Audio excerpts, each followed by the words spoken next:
All right, welcome back for part 2 of Let's Make a Cylinder. So I have let my slabs dry a little bit, and you can see that like it's a little stiffer right now. It's holding its shape.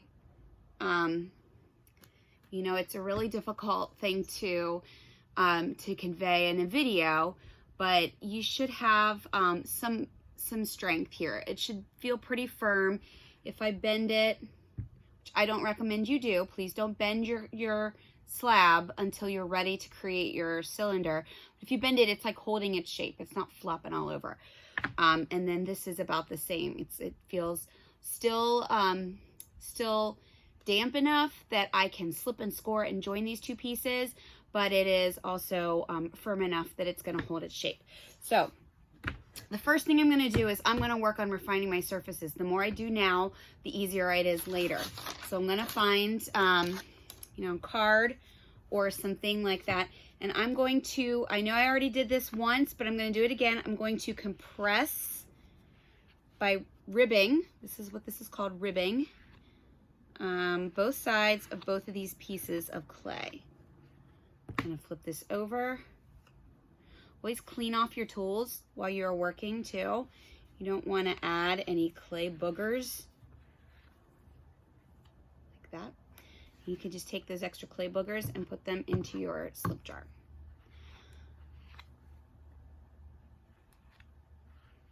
Okay, so it's a little bit smoother now. I'm going to do the same thing for my slab. If you can leave your slab flat until you actually need to form it into the cylinder, the less you can move your slabs, the better. If you move your slab all around and wiggle it around, later on when it's drying or when it's firing, it might remember those movements and kind of shift back into a movement that you didn't really intend it to do. So if the only times, like I'm keeping this as straight as possible, if the only times you're really bending or shaping your slab is to put it into its cylinder, then that's the movement the clay will remember the best, and it's less likely to shift around or warp around on you. All right, so I have 2 smoothed pieces. I'm going to create my cylinder, and we're just making a cup right now. Very basic, very easy, but this is like a form that we're going to then do a lot with. So later on, when you make a mug and we learn how to add a handle, this cylinder has to be really well built. It's not a complicated thing to build, but it does take some practice to learn how to make your joints strong enough that they're going to stay sealed, to make to work with thinner clay without pushing that clay around and losing your good cylinder. So it just takes a little practice. So, all right. First of all, I'm going to look at my rim. So if I look at this rim, it's real sloppy. I don't want that. So I'm going to take my rib, and here's what I'm doing. See how I'm kind of slanting it? I'm just going to kind of run it along at a slant, and I'm creating a little bit of a bevel. So now, can you see that bevel? It's a little bit slanted and diagonal. And I'm going to flip this over, keeping it as straight as possible. And I'm going to do the same on the other side. So what I'm doing is I'm creating a little bit of a point here along this line, this edge. And then I'm going to take my sponge, my trusty sponge, just tiniest bit of water, less water the better, and I'm going to run this along this seam so that I have a really nice, and if I see any not smooth surfaces, I want to get rid of that. So it looks a little bit better. If you handle this now though, it's going to be a lot easier than when your piece is all together. It just kind of helps to prepare that slab. And so now I have this nice clean edge, and it's a little bit thinner, so if that was a cup, that rim would work. I wouldn't feel uncomfortable with this really heavy, thick, awkward rim. It's a nice, smooth, thin rim. Okay, next step, beveling the sides. So I know, I'm testing this out again, you don't move it this much, but I know it's gonna look like this. But where these two ends meet, I want them to meet a little bit better. So I want to create a bevel. A bevel is a slant. So I want to have this end slanted, and I want to have this end slanted in such a way that it meets the other end so that these join really smoothly. Because right now, those two ends, they don't meet very smoothly. So here's how we do that. You're going to need a ruler or some kind of straight edge. And I'm going to push this up just a little bit so you can kind of see this. I'm going to put my ruler a little bit in from the edge. Can you see that? There's like a little tiny bit of clay still left. And now I would like to take some kind of, like, you can use a butter knife for this. I'm using this shape here. You could even use maybe like your rib, but you need something that you can slice with. If you made a needle tool with a paper clip, you can use that. If you want to come into school and get a tool that looks like this, that has like a nice, it's not quite you can use an X-Acto knife. This isn't as sharp as an X-Acto knife, but an X-Acto knife would work. And I'm going to, at an angle, cut. So what I did there is I created an angle where the tool was against my ruler, and when I cut, I created a beveled edge. So, you know, it's not always easy to see this. I'm going to knock over my mug that I just finished, but see that nice bevel?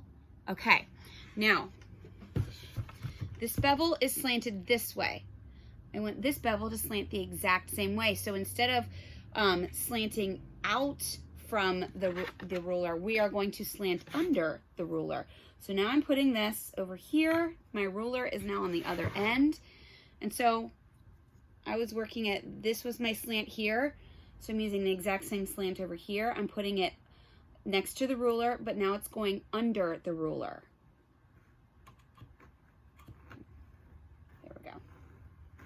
A weird false start there. I'm going to pull that out. So now you can see this side is beveled this way and this side is beveled this way, so that when I combine these two ends, again, don't do this until you're ready to do it, but those two ends should meet like two puzzle pieces. They fit together because they both have that same angle. Okay, so here's what we're gonna do. Now I know you don't have a banding wheel. This is a banding wheel. I know you don't have a banding wheel at home.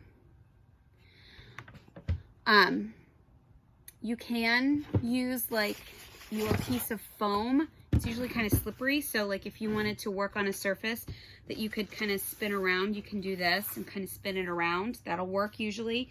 But it kind of helps to have a surface you can turn around. If you're in class doing this, you will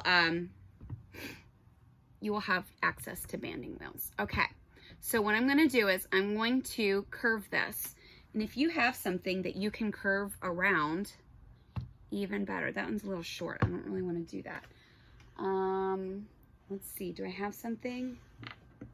Yeah, this works great. Okay, so I am going to curve and press, and I'm pressing this in, and then I'm going to curve and press. Now this is a little bit, oh, it's actually almost close to the exact size. This is helping me make that clay memory so that my curve is nice and cylindrical. You know, it's going to be circular, and even if it's a little bit smaller, that's okay, because if you kind of over curve it, if you kind of give it a little bit memory of over curving, then that's going to help you out, because if it does move, it's going to kind of move into the circle a little bit more. Okay, so that's helpful to have a form. And then I'm going to take my serrated rib, or I'm going to take my tool here. I'm going to put a little bit of my slip. You can do this in either order. I've been lately putting slip on first and then scoring. Crazy.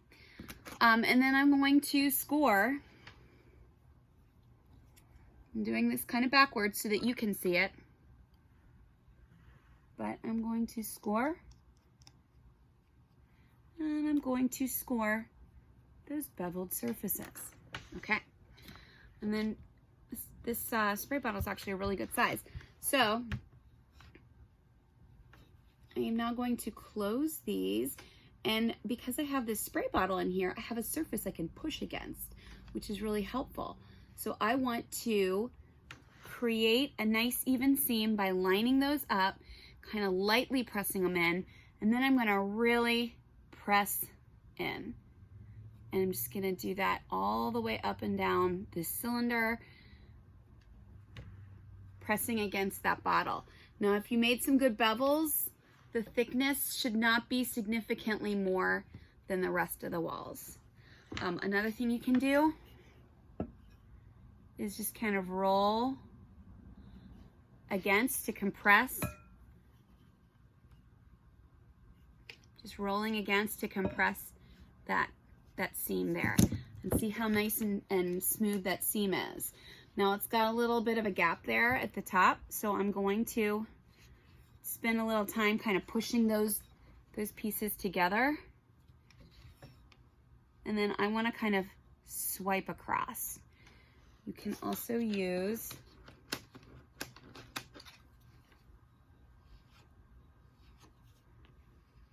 to go kind of back and forth. But if you use the top slab and swipe across, I am working backwards, so this is a little bit tricky, but you want to kind of smooth that out. Okay. I'm going to gently kind of unstick my piece. Sometimes like your form might get a little stuck. You just kind of have to like push it away, push it away. There we go. All right. So now we have this great cylinder. The inside seam is still visible though. We want to compress that. So now I'm going to take my slip brush, not much water. I'm going to wipe it off here. I am going to put, this is where my seam is, I'm going to put this part of my hand against the seam so that I am keeping some pressure right there. And then I'm going to press in on the other side, making sure not to move the wall. I am zipping up this seam. If I have too much water on it, it's going to make a mess. We don't want to put too much water. And now there's that seam.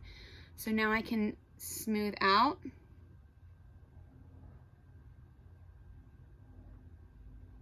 This top part. I can take my sponge and sponge around the top so that if there's any, you want this to be very smooth, if there's any like bumps or messy parts, this barely has any water on it. It's damp, but it is not wet. It's not dripping. It's just basically enough to allow the sponge to float over the surface of the clay. All right, now I've got my cylinder. I am going to score or slip first. Slip, score, doesn't matter which order. This is why I like a banding wheel. I can just kind of stay in one place and let the pottery move. All right, and now I've got my base. So I've already slipped and scored this, so it's a little shiny. So here's what you do. Tap, tap, tap, tap, tap, tap. Peel it off, and you should be able to see the mark of where you need to join this. Always gently and lovingly. Now I can use my scoring tool to score where I know the two pieces are going to meet. Just not, it's a little bit inside. I'm going to put the tiniest bit of slip there. I'm going to put this back, line it up with my scoring. I see some scoring marks inside and outside, and then I'm not pressing, I'm just kind of holding it firmly, giving it a little wiggle. You gotta wiggle it in. Wiggle it in. You do not have to actually physically wiggle, that's kind of weird. Okay, and then once I feel like it's pretty attached, I'm going to use the actual table to kind of finish that joint right there. Boom. Now, a little bit of moisture, but fairly dry. I am going to put this down into this seam right here. And I want to go all the way around and kind of compress that seam. And while I'm doing that, I'm also getting rid of all those scoring marks.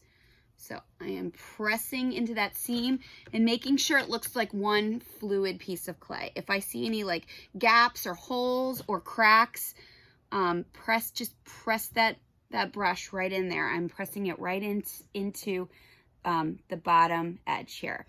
I'm going to do that out here too. Just pressing it in just to kind of help connect. And now I cut the excess. So I am going to cut just a little bit outside. I'm leaving the tiniest little bit of space. I'll show you in a minute. This is where, again, a banding wheel or something that could turn, or like your foam, craft foam on a slippery surface will really work, because if you can kind of keep your cutting tool still and move the surface, helps. I'm gonna take this, put this, if it's too dry, you might want to just make it into slip. And then you can see there's a little tiny bit of extra, just the tiniest bit. So I'm going to press that, up, just gently, lovingly. And if you want to put one hand inside to kind of keep the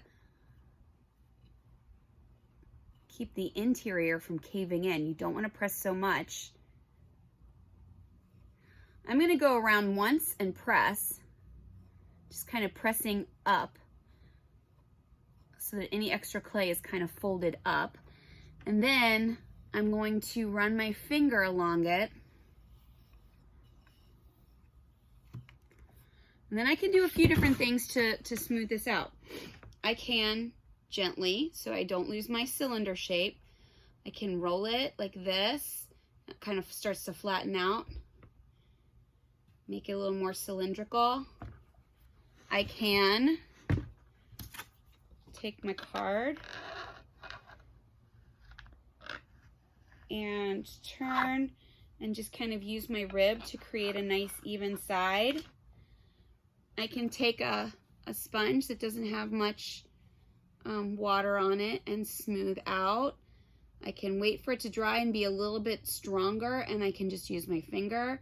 But what you want to do is you want to take some time to try to make it look as fluid as possible. If you have extra clay, you can kind of push it up. If you need to fix the form, if you've accidentally pushed in the wall, you can go inside and push back out.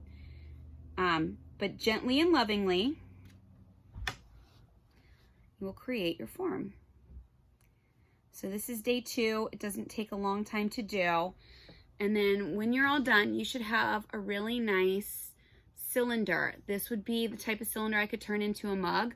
Now, I would probably take a little bit more time to refine this. And then the last step, sometimes when you have a very straight corner here, they'll do something in the kiln called plucking, which is where this straight edge kind of sticks to the kiln shelf and it breaks. So in order to avoid that, here's what you do. Once you're done, you've got everything smoothed out, you're going to like lift this up and you're gonna run the rim in a circle. And it creates just a tiny bit of lift right at that edge, and it avoids plucking. So you can kind of see, I just landed on something because I was talking and not paying attention. You can kind of see how now there's this little bit of a lift right there. So now I could then go back in and kind of smooth it out, but it creates a nice form. It also creates a nice break so that if you have glaze, it's not going to run too far down. And it creates this little bit of a bevel at the bottom so that it's a little bit better for firing. You won't have that breakage right there at the corner. So you're all done. Make sure that if there's any from doing that last rotation, if you see inside any little cracks that happened at that seam inside, you want to fix it. Otherwise, this is your finished work, and you can take pen or pencil.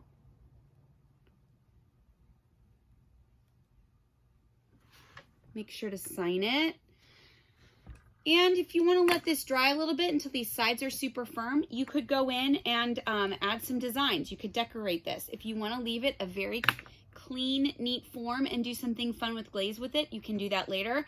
This is about creating a great cylinder. Even walls, good cylindrical form because you used something to help with your circle. Excellent quality joints, that little bit of a lift right there. That's what we're looking for. If you can create this form, you can create a ton of things in the world of ceramics. All right, that's it for now. I know that was a little bit long. We'll give you some time to work on your form here. Okay. All right. Good luck.